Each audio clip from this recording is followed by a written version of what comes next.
थोड़ा राम नाम के बारे में बताइए, कैसे राम नाम का गृहस्थ लोग राम नाम का जप करें और कितना जप करें? गृहस्थ लोग तो राम नाम का जप 1000 बार कर सकते हैं, ना करें तो 200-400 बार जरूर करें। अगर टाइम नहीं है उनके लिए तो मुख से अपना राम नाम का नाम लेते रहें, हाथ से अपना काम भी करते रहें और भगवान के नाम लेने से उनका उद्धार भी होता है। महाराज, संत सेवा से क्या होता है? संत सेवा से ये होता है कि जितनी बाधाएं हैं शारीरिक जीवन की वो सब भाग जाती हैं। संत सेवा से विकार भी भाग जाते हैं शरीर के, और सब कुछ भाग जाने के बाद भगवान के दर्शन हो जाते हैं। संत सेवा। महाराज, थोड़ा दान की क्या महिमा है? दान की, जो संतों को हम दान करते हैं, इससे क्या होता है? संतों को हाँ, देखिए इस समय हम जो है जंगल में आए हुए हैं और संतों का आपको दर्शन करा रहे हैं, और संतों के आशीर्वाद से आप लोगों का जो है, संतों के आशीर्वाद से आप लोगों के लिए जो है, चित्रकूट धाम में जो संत लोग रहते हैं, जंगलों में रहते हैं, उनकी सेवा करना और उनको जो है आटा है, चावल है, दाल है, साग सब्जी जो कुछ ज़रूरत पड़ती है पहुंचाना, यही सबसे बड़ा परस्वार्थ है। देखो, जीवन में 2 चीज़ अपना लो, परमार्थ परस्वार्थ। उसमें एक जगह लिखा है कि परोपकारी धर्मात्मा बिना साधन भजन को ईश्वर को प्राप्त कर लेता है। तो एक हम आपको दृष्टांत बताते, परोपकार है क्या? लोग कहते हैं परोपकार परोपकार परोपकार। देखिए, परोपकार तभी व्यक्ति सही ढंग से कर सकता है जब व्यक्ति को अपने घर संपत्ति का लोभ लालच न हो। गाड़ी नहीं आना चाहिए।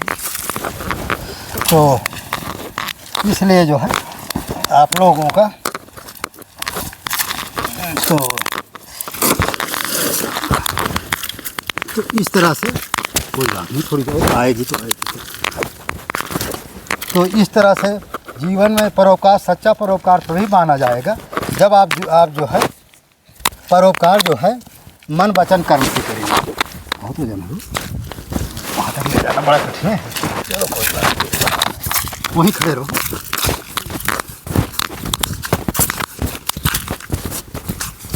इसको ऐसा करिए, गाड़ी से ही लाइए, गाड़ी से लाओ, नहीं आएगा, लाओ, अब गाड़ी से ले आओ, बहुत हो जाना है। नहीं नहीं, वो बहुत हो जाना है। हाँ, तो हाँ ले आओ। हाँ, तो ये संत सेवा इसी तरह आप लोगों के साथ। देखो, हम चारों तरफ जंगल ही जंगल है, जंगल के सिवा आपको कहीं कुछ नहीं मिलेगा। अब ये संतों की आगे कुटियाँ हैं, उनको भी आपको दर्शन कराएंगे और जैसा होगा फिर देखा। ये इधर से भी रास्ता है, ये इधर भी संत की कुटी बनी हुई है। चल बहुत अच्छा। तो अब संत का हम जो आपको दर्शन कराते हैं, अरे क्या इसी तरह बस। हाँ, ये हनुमान जी हैं। चलो ठीक है।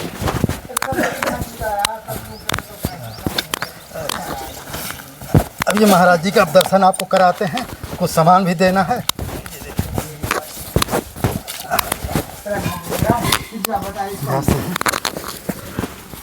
मोनी जी, अरे हम आपकी की तरफ आज जाने को मन कर रहे थे, यहीं रुक जाइए आप।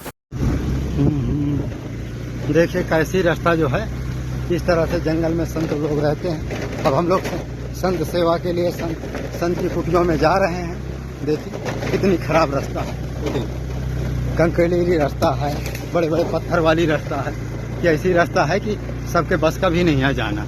इस तरह से संत लोग रहते हैं अपने कुटियों में, आश्रमों में। और ये पगडंडी है, इन्हीं रास्तों से हम जाते हैं। चारों तरफ देखिए जंगल ही जंगल है, जंगल के सिवा आपको कुछ नहीं मिलेगा। इसलिए आप लोग जो है जब कभी चित्रकूट आइए तो राम घाट आइए, माने करवी चित्रकूट रेलवे स्टेशन आइए, फिर रेलवे स्टेशन से आप सीधा राम घाट आइए, राम घाट से सीधा जो है अरोग धाम आइए। तो अरोग धाम आएंगे तो हमारी कुटी है, ये 100 मीटर की दूरी पर। टाटी घाट आना है तो वहाँ से किसी टेम्पो वाले से कहेंगे टाटी घाट पहुँचा दो, टाटी घाट पहुँचा देगा। और ये जो चक्की घाट है, ये अनसुईया जी के बगल से रास्ता गई है, उसका नाम है टाटी। जयपुर के रहने वाले हैं। तो अच्छा राजापुर। हाँ, तो राजापुर महाराज तुलसीदास जी महाराज जी के बारे में आज बताइए। है। हाँ, वहीं की जन्मभूमि। हाँ, जो है बगले की है। हाँ, अच्छा। हाँ, राजापुर के 2-4 किलोमीटर। तो वहाँ लगा दीजिए। ठीक है। तो महाराज जी आप राजापुर की जन्मभूमि है आप? हाँ, नहीं, बगल की है। अच्छा। गांव चिल्लीमल है। हाँ, अच्छा, उधर के महाराज जी हम भी है। अच्छा अच्छा। हाँ, आप सुने होंगे कटरी घाट का नाम सुने? हाँ हाँ। तो वहीं हमारी जन्मभूमि है। कटरी की। हाँ, कटरी घाट। अरे कटरी घाट के गुरुद्वान परिवार का नाम सुना? अरे हाँ, वहीं के हम गुरुद्वान। अरे धन्यवाद महाराज जी, धन्यवाद। तो महाराज जी की थोड़ी सेवा। ये महाराज जी ये टमाटर है, इसको आप संत सेवा में आप इसको प्रयोग कर ही लीजिएगा। तो ये महाराज जी इसको ऊपर रख लीजिए, नहीं खराब। तो इस तरह से महाराज जी जय जय सीताराम। इस तरह से ये महाराज जी चावल तो कुछ आप ले लीजिए। अब आए हैं पास में दोनों। अरे ठीक है, दोनों हैं साथ में हैं। हाँ, तो वहीं कहाँ भाग गए भाई? तो ये महाराज जी शक्कर है। हाँ। दोनों एक ही मूर्ति है क्या लगा? हाँ, एक हैं। यहाँ आश्रम में रहते हैं 4-10 मूर्ति। तो आपस में जो है ले लीजिएगा। ठीक है, ठीक है। जितना हो जाएगा। हाँ। तो एक छोटी सी दक्षिणा। अरे ठीक।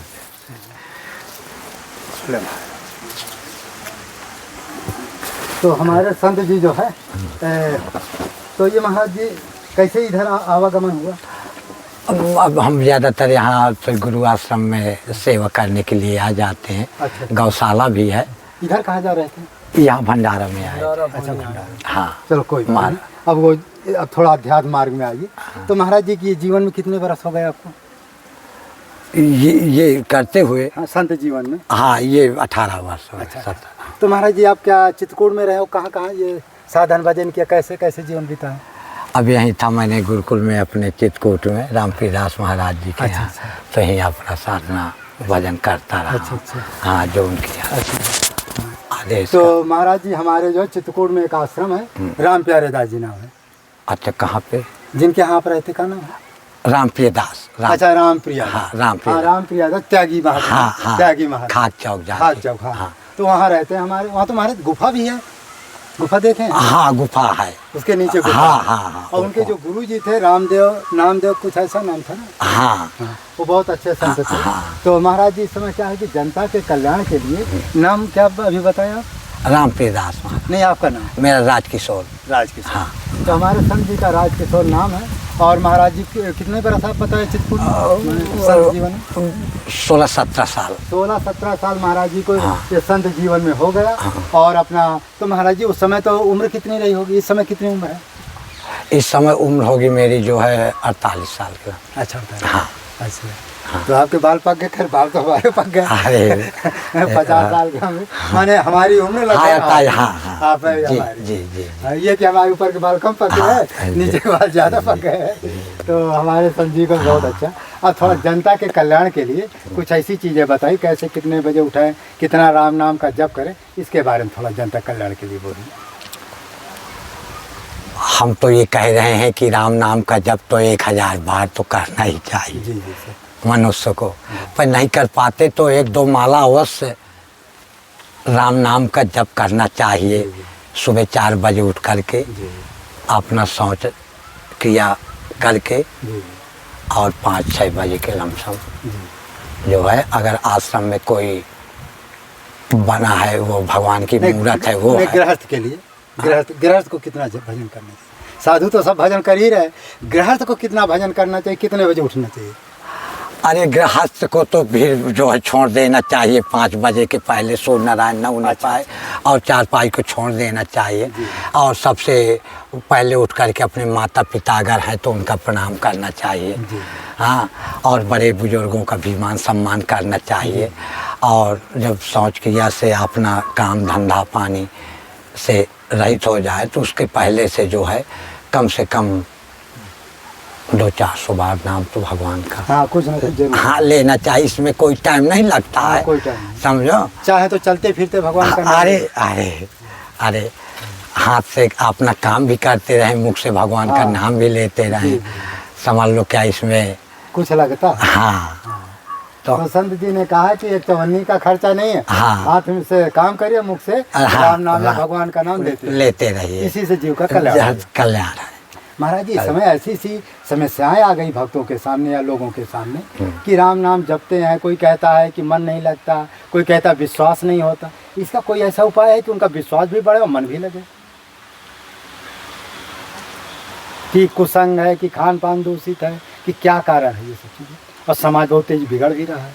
अब समाज बिगड़ने का एक काम ये भी है कि ये जब से ये मोबाइल चले और ये एडवर्टाइज शुरू हुआ तो लोग ज़्यादातर नए उम्र के लोग उसमें ख्याल करते हैं। ये बुजुर्गों का, अपने घर के बुजुर्गों का ये ख्याल रखना चाहिए कि अपने बाल बच्चों को सही मार्गदर्शन दिखलाएं और भगवान के बारे में उनके लिए कुछ वो करते रहें, उपदेश देते रहें, ताकि उनके जीवन का कल्याण होता रहे। यही एक भगवान नाम से कल्याण होता है, नहीं बाकी जो है सब। अच्छा महाराज जी, ये अच्छे माता पिता जो बच्चों को अच्छे संस्कार ना देने की वजह से नाना प्रकार की भ्रांतियाँ उत्पन्न हो गए। जैसे माता पिता को वृद्ध आश्रम में भेज देते हैं। एक महाराज जी अभी दृष्टांत दे, ये ओसा की बात है, और उसका जो लड़का है महाराज जी एसडीएम है। एसडीएम तो जान तो बंगला मिलता है, नौकर चाकर सब मिलता है, और अपने वृद्ध माता पिता को ओसा में, वो सिराथों में एसडीएम है, और मान लो आपका जो है ओसा में वृद्ध आश्रम है। एक हमारे वकील साहब उन्होंने बताया कि महाराज वृद्ध अवस्था है, चलने फिरने भी नहीं पाते, कुछ अपना उनको माने थोड़ा रात में गलत गलत सपना भी आते, तो माता पिता को दोनों जन माने पत्नी पत्नी को वृद्ध आश्रम में भेज दिए। अब जो वहाँ का वृद्ध आश्रम का जो मालिक होता मैनेजर, वकील साहब से हमारे बता रहे थे, कहा देखिए एसडीएम है, नौकर चाकर है, अपने माता पिता को 2 रोटी नहीं दे सकता, क्योंकि सेवक है भाई, नौकर चाकर तो रोटी तो बनाते ही होंगे, तो उनको खिलाना तो अपने माता पिता को भी खिला सकते हैं। लेकिन देखो कितना समय गिर गया, कितना समाज गिर गया है, लोग माता पिता की भी इज्जत नहीं करते। नहीं, खैर तो उन्हें माता पिता का सम्मान देना चाहिए, इसलिए कि उन्हीं के आशीर्वाद से वो आगे बढ़े हैं, समझ लो। उनको ऐसा करेंगे, उनका मान सम्मान नहीं करेंगे तो माता पिता ही होते हैं। वो कभी ये थोड़ी सोचते हैं कि मैं अपने औलाद को जो है परेशान होते देखूं, इसलिए थोड़ा बहुत उनका भी कल्याण चल रहा है। नहीं, माता पिता का अगर आत्मा दुखी हो जाए तो एसडीएम से वो कहीं नीचे गिर सकते। सही है। हाँ, कोई ये थोड़ी। अच्छा, ना भी गिरेंगे तो भगवान तो सब देखता है। हाँ, बिल्कुल बिल्कुल बिल्कुल। तो कर्म का फल तो भोगना पड़ेगा। अच्छा महाराज, एक चीज और देखा जाता है, जो माता पिता का नहीं हुआ तो वो साधु संत का किसका होगा? भगवान का भी प्रिय नहीं होगा। अरे नहीं, कभी नहीं, कभी वो सपने में नहीं प्रिय हो सकता भगवान। और वो विश्वास के योग्य नहीं, कभी नहीं, वो चाहे कोई भी करे। हाँ, देखो संत जी ने बहुत अच्छी बात बताई कि यदि आप माता पिता की सेवा नहीं करते, माता पिता का सम्मान नहीं करते, माता पिता को 2 रोटी के लिए वृद्धाश्रम में भेजते, तो भगवान कहते हैं वो मेरा कभी भक्त हो ही नहीं। और ऐसा व्यक्ति महाराज जी किसी का नहीं हो सकता। नहीं, किसी, ना वो साधु संत का हो सकता है, अपने बच्चे का भी नहीं हो सकता। नहीं हो सकता, किसी का नहीं। जो माता पिता जो उसको पढ़ाया, एसडीएम बना, ये माता पिता पैसा रुपया खर्चा किए तभी तो एसडीएम बना है, और अंत में देखो उसको छोड़ करके कहाँ वृद्धाश्रम में भेज दिया। तो इससे बड़ा जो है अरे हाँ, संसार में नहीं होगा जो अपने माता पिता को आदर सम्मान ना करे, ये बात को न सोचे कि जिन्होंने बताइए 9 महीना अपने उसमें रखे रहे माँ, और फिर उनका प्रतिपाल करते करते 5 साल तो उनका घूम करते हुए व्यतीत हो गया। अब बताइए माँ का कितना ही कठिनाई होती है बच्चे को जो है तैयार करने में, कि अगर रात में बच्चे मुँह दिया हो ना तो समझ लो माँ एक ही करवट में किसी तरह से आप रह लेते, तो ऐसे माता पिता को कभी नहीं हाथ कभी नहीं त्याग। ऐसे व्यक्ति के ऊपर कभी विश्वास नहीं। वो कभी भगवान का प्रिय हो भी नहीं। कभी। देखो धन दौलत तो महाराज जी कमाना एक पैसा भी कमाना, नाच गा कर, लेकिन क्या है कि पैसा कमाने का एक वो ईमानदारी, भाई माता पिता की सेवा करते हुए, साधु संत की सेवा करते हुए, ईमानदारी से जो हम पैसा कमाते हैं तो सच्चा पैसा वही है। यदि हम माता पिता को तिरस्कार कर दिए, नंबर 2 की कमाई कमा रहे हैं, साधु संतों को नहीं मान रहे, गुरुजनों को नहीं, तो ऐसा पैसा किस काम? कोई काम को नहीं। भगवान कभी सच्चा भक्त कभी नहीं। तो अब ये मक्खी थी, इससे क्या शिक्षा मिली कि आपको भगवान का प्रिय बनना है तो सबसे पहले माता पिता का आशीर्वाद बहुत जरूरी, बहुत जरूरी। तो महाराज जी कभी कभी एक कमेंट और आता है कि कुछ लोग हमको कहते हैं कि महाराज जी ये संसार जो है में क्या सत्य है क्या असत्य है, इसके बारे में लोगों को बताइए कि क्या करना चाहिए क्या नहीं करना चाहिए। जैसे हम जीव संसार में जब आता है तो सबके मन में है कि हम कुछ पूजा करें पाठ करें, जो लोग पूजा पाठ करते सबके मन में भगवान के धाम जाएंगे, मुक्ति मिलेगी, ये तमाम चीज़ें हैं ना, कि स्वर्ग जाएंगे। तो ये सब लोगों के मन में है कि ये सत्य है कि असत्य है। कहीं स्वर्ग नरक नहीं सुने होंगे। सच्चा सिद्धांत सबसे अच्छा होता है। अगर सच्चा सिद्धांत में इंसान चल रहा है तो वो सीधे भवसागर से तर ही जाता है। और इंसान को झूठ न बोलना चाहिए। अच्छा कभी जीवन में और चाहे जितना संघर्ष पड़ जाए उसको चोरी न करना चाहिए। चोरी नहीं करना समझ, चाहे वो भूखा क्यों न पड़ा रहे जाए। सत्य बात है। अगर वो अपने सच्चे सिद्धांत में है तो भगवान उसको कहीं से कहीं प्रबंध करके भोजन भेजेंगे, जरूर भेजेंगे भी भगवान। दो रोटी देखो, भगवान अपने भक्त की परीक्षा भी करते हैं, क्योंकि जब सच्चा भक्त होता है तो भगवान के आश्रय रहता है, भगवान उसकी परीक्षा भी करते हैं कि कभी ऐसी चाहे भक्त चाहे गृहस्थ होता साधु, सबके ऊपर परीक्षा होती है। उसी समय भगवान उसको तौलते हैं। यदि वो सच्चा भक्त होगा तो डिगेगा नहीं। भाई समस्याएं तो आएगी, समस्याओं से तो महाराज जी संसार की निर्णय सृष्टि की रचना ही गुण दोष में सृष्टि की करता है, गुण और दोष से सृष्टि की रचना की गई। तो महाराज जी का भी कहना, हमारा कहना है कि अपनी ईमानदारी से रहिए, सत्य पर भी रहिए, माता पिता की आप सेवा भी करिए, साधु संत की सेवा करिए, और उसके साथ रहते हुए अपना गृहस्थी जीवन में अपना पालन। यदि ऐसा आप करेंगे, अब ये मत देखो महाराज जी, कुछ लोग कमेंट करते हैं कि कुछ लोग जो पाप करते हैं, अधर्म करते हैं, वो ज़्यादा बड़े हो जाते हैं। सुने होंगे आप? सुने भी होंगे। और जो सत्य पर चलते बहुत कष्ट होता है। सुने होंगे। अरे वो तो देखने काटे नहीं, वो तो और दुखी रहते हैं। समझ लो अधर्मी लोग, उनको दिखावा है संसार के कि हाँ ये इसका वैभव बना है ना, उससे बड़ा कष्ट और नहीं है। अच्छा मान ली कुछ समय के लिए वो सुख भी पा लिया। देखो मान लिया किसी कारणवश, ठीक है, नंबर 2 का कमाई, क्या गाड़ी घोड़ा सब कुछ सुख सुविधा तो इकट्ठा कर लिया, लेकिन जरा सोचो यह है जीवन तक ना, मरने के बाद तो जाएगा नहीं साथ में। नहीं, वो कहाँ जाएगा भाई, वो सब यहीं पड़ा रह जाएगा। तो साथ में फिका जाएगा, साथ में सत्य जाएगा। भाई मान लो जीवन में पाप कर्म किया है और बेईमानी किया है, और बेईमानी पाप कर्म में धन संपत्ति इकट्ठा किया है, तो साथ में कहाँ लेकर जाएगा? साथ में कुछ नहीं लेके जाएगा, अधर्म लेके जाएगा। वो अपना जो है, जो यहाँ किए हैं और इकट्ठा किए हैं मवाद या दुनियादारी से हड़प जड़प करके, वो सीधे जो है नरक जाएगा। नरक जाएगा। हाँ, केवल देखिए महाराज जी ने भी बता दिया, हमारा भी दृष्टांत है कि आप यहाँ सुख सुविधा कितना इकट्ठा करें, 4 पहिए की गाड़ी चले, एसी बंगला कुछ कर ले। देखो महाराज जी अधिकतर जो है जिनके पास नंबर 2 का पैसा होता है उन्हीं के पास ज़्यादा सुख सुविधा प्राप्त होता है, और नंबर 1 के पास ईमानदार व्यक्ति को उतने भगवान देते जितना उसको जरूरत है। अच्छा उसमें क्या है कि दौड़ा, आप उसके पास 100 बंगला 100 गाड़ियाँ नहीं हो पाती है ईमानदार व्यक्ति। तो महाराज जी ने सत्य कहा कि ईमानदारी से आप चले। देखो हमारे पास थोड़ा है, हम 4 पहिए की 10 गाड़ी, हमारे पास 1 ही गाड़ी है। कम से कम भगवान के यहाँ हमारे पास जाने के लिए हमारे पास जो ईमानदारी है या सत्य है या जो हमने सत्कर्म किया, वो हमारे पास पूंजी है। उस पूंजी के बल पर हम भगवान के धाम जाएंगे, वहाँ पर हम चाहे स्वर्ग जाएं चाहे वैकुंठ जाएं, वहाँ हमको आनंद मिलेगा। और यदि हमने यहाँ पाप कर्म करके 4 बंगला इकट्ठा कर लिया, 100 गाड़ी इकट्ठा कर लिया, मान सम्मान इकट्ठा कर 10, 20, 25, 50 लाख रुपया जमा कर लिए, तो सब यहीं पड़ा रहेगा। और यदि आपने जीवन भर पूरे कर्म किए हैं तो मरने के बाद जानते हो कौन गति होती है महाराज जी? घोड़ा और ये गदहा और ये क्या है बैल की, ऊँट की योनि में, क्योंकि भाई जिसका तुमने खाया है, धोखा दिया है, हड़पा, उसका तो भरना पड़ेगा। बिल्कुल भरना पड़ेगा। तो वो भरना भी पड़ता है। और यही नहीं, माने गदहा कुत्ता बिल्ली तो बनना है, कितने समय तक नरक में भोगना है उसका तो कोई कीमत नहीं, 84 लाख योनियों में भोगना है। तो इसलिए महाराज जी का भी कहना, हमारा कहना है कि जीवन में भगवान परीक्षा करते, ईमानदार व्यक्ति थोड़ा यहाँ तो थोड़ा कष्ट रहता है, लेकिन भगवान के यहाँ और जो यहाँ सुख सुविधा के पीछे पड़ गया तो सब भगवान का एक सिद्धांत है महाराज जी, चाहे यहाँ ले लो चाहे वहाँ ले लो।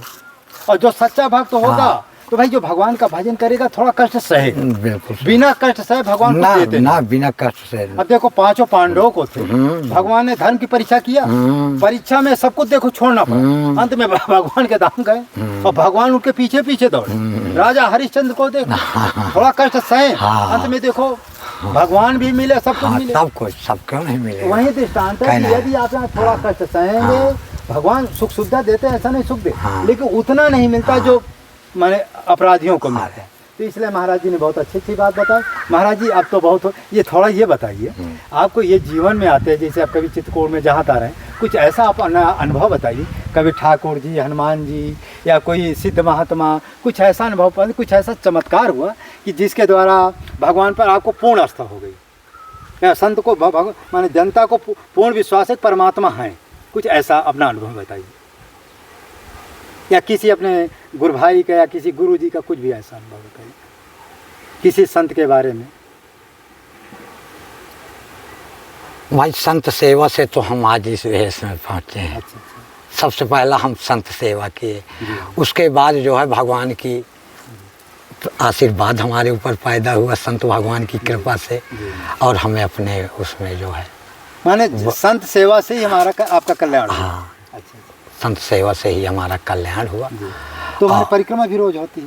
हाँ जी, रोज का हाँ जी। मंदाकिनी का स्नान? मंदाकिनी का स्नान रोज तो नहीं होता, इसलिए कि गौशाला में चले जाते हैं, दूर है, और जब यहाँ रहते हैं आश्रम में तो पैसोनी का स्नान होता है, तो वहीं समरसेबुल में नहा लेते हैं उधर। चलो कोई बात नहीं, गंगा जी थोड़ा ठंडी में भी कभी बहुत ठंडा आता है, कोई बात नहीं। अच्छा महाराज सुनते हैं गौ माता की सेवा करते हैं। चित्रकूट में जो ये सप्लाई का जल गंगा जी से तो आता है? हाँ जी, चित्रकूट में जो हम लोग स्नान करते हैं ये गंगा जी का जब सप्लाई का जल है तो गंगा जी हो, चाहे वहाँ ना हो चाहे यहाँ ना, बतिया तो एक है। तो महाराज जी ने बहुत अच्छी बात, और थोड़ा अपने जो है एक दूसरे संत का भी थोड़ा सत्संग करेंगे। और महाराज जी कुछ आप बताइए। अरे हम क्या नहीं यार, अरे नहीं थोड़ा अपना अनुभव है तो कुछ महाराज जी नाम बताइए। अर्जुन सिंह। अच्छा, अर्जुन दास या अर्जुन सिंह कहे जो चित्रकूट में आ गया, अर्जुन दास ही कहिए, घर का नाम अच्छा नहीं रहता, सब संत के दास होते भगवान, उसको काट कर दूसरा लगा।